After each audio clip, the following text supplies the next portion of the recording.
We're gonna show y'all real quick how we cape these deer out, try and do it as fast as possible. We stay right here on this white line, do this first.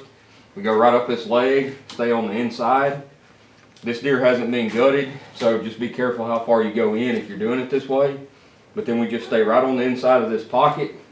You're gonna slant up on these deer that are being shoulder mounted. You're gonna wanna leave a little bit of that brisket in there. Same thing, brown, white, go right in the middle, slide right up, cut across that inside. You wanna leave that brisket there to have for the taxidermist. You can go up midways. You're not gonna need any past that. So you can cut in two. Once you get that done, I work this down just to get it out of the way. As this cape comes down, it wants to bunch this up. So just go ahead and get it down, get it out of the way. I try and stay right on that membrane so you're not leaving a bunch of meat on there. Taxidermists can get it off, it's not a problem, but the biggest thing is it'll help this hide cool down. The more meat you have on there, the more heat it holds. So when you put it in the freezer, you're not gonna have as quick of a freeze.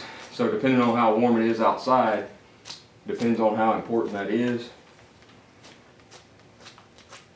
Pretty cool today, so it's not as big of a deal, but like I said, it's just a good thing to go ahead and plan for that. I go down to where this joint's at, right here.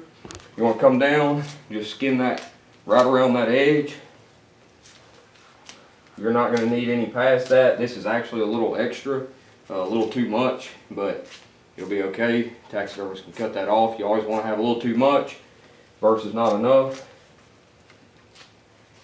So you just come down, you're gonna separate that. Once you separate that, then that piece there will end up just peeling straight back out, and you can cut that off and do the other side same way.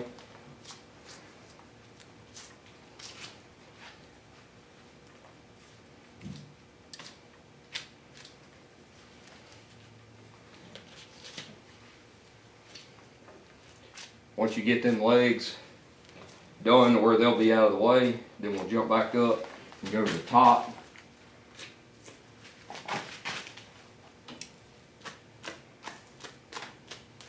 I just like to get that down to where it starts into the neck.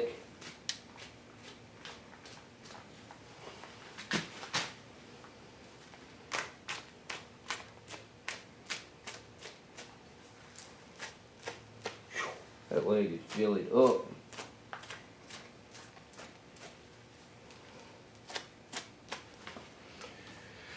Now you can cut this off middle ways, but a lot of times for me it just seems like it takes more time.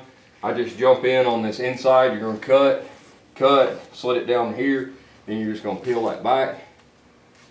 So we just go straight down here, bring this down, and then you're just tying in with where you cut before. Work that back.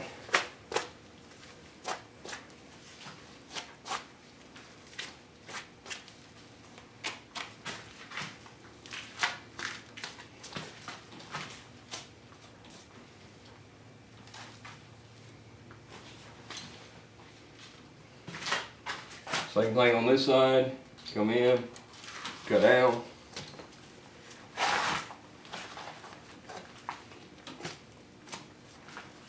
I'm going to go around that. Just going to leave that attached. His jewels. Work it back. Then we'll spin it around. And we'll start coming down this back side.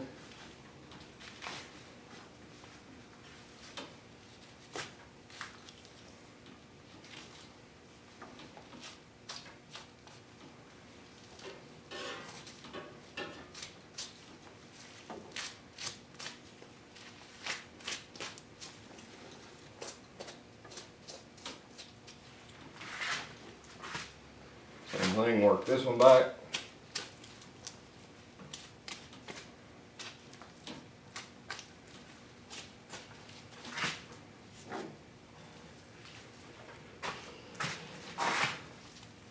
And the same thing, work it down. And get to that tail.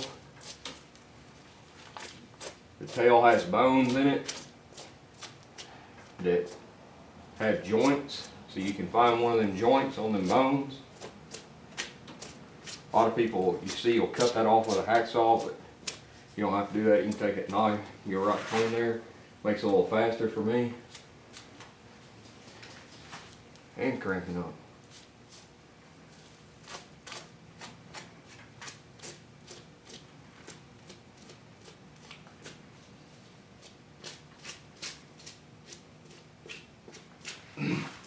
Tail's all the way in too.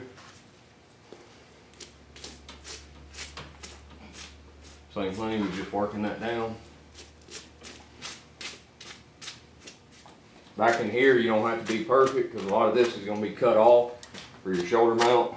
If that's what you're doing a full body, this is not the way to do it.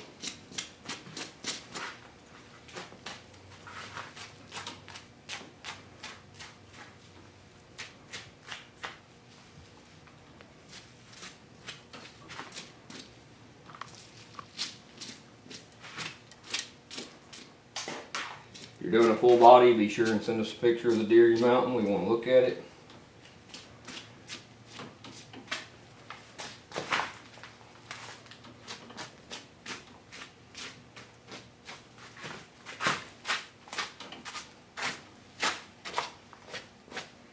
When you get right here, you're getting into that leg joint. Just be sure you pay attention right there. You can end up cutting through that hide because it's getting where that shoulder's at. It's going to be a little different than this slick back.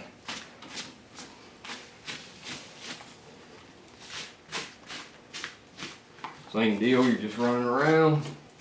You're just cutting that white cartilage there, that membrane that's there, whatever it is. There again, you're on that shoulder. That's where it can get a little tricky. That one there is pumping out of the shoulder. A lot of times when you get into them shoulders, if they've been shot, it'll be real jelly-like. Sometimes it's a little harder to.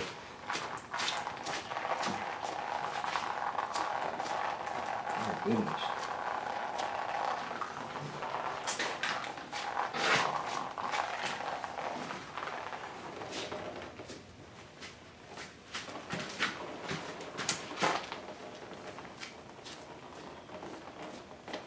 Here, this one's getting pretty jelly. It's kind of hard to tell.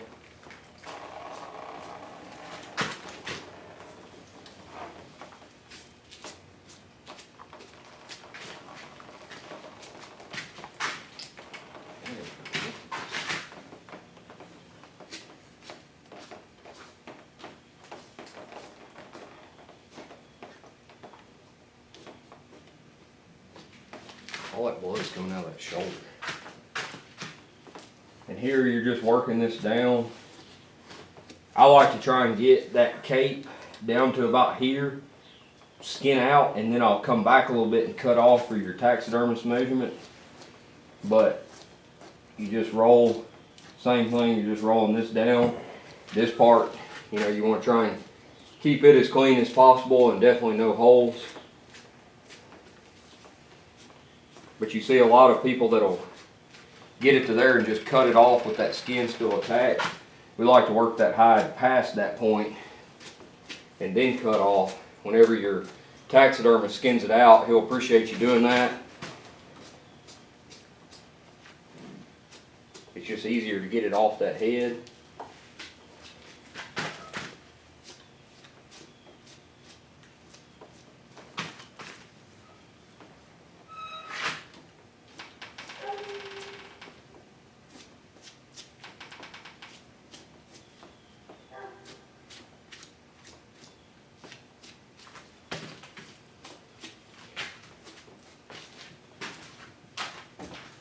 Right in here, you can see that neck start to shallow down right here. You're getting into the base of them ears. That's how far I like to skin it. It doesn't have to be skinned that far, but like I said, when you cape it off the head, it just makes it easier. So get it caped down into there. Once you get that separated all the way around, then you can take that knife, you want to drop back. I try and drop back about 4 to 5 inches and then just come across, and that's it. I don't have to show you this, but we're going to cut this with a knife all the way around, then we'll take a saw and just cut through that bone and the head will come right off and you've got a caped out deer.